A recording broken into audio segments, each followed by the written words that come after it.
აი ამ წუთებში საკვები არა გვაქვს კარტოფილი არა მაგრამ ბავშვებს კერძი გაუკეთო არაფერი აი პულზე მყავს სარიელა ბავშვები არა მაქვს წამლები ვარ ავანტყოფი ხალი მე თვითონ ზრდი აი ამ ორ პატარას გაჭირვებით გაუბედურებულ მდგომარეობაში ვარ ხალხო აქ ვარ ქირი სადაც მე ამ ღვთის ქირას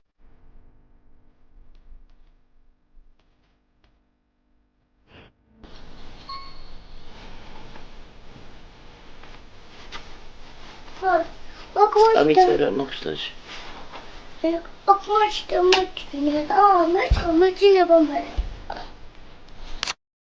არ ვიცი რა გუშველება რა ერთი სიტყვით ერთ-ერთი თქვენი იმედი ღა მოხსნით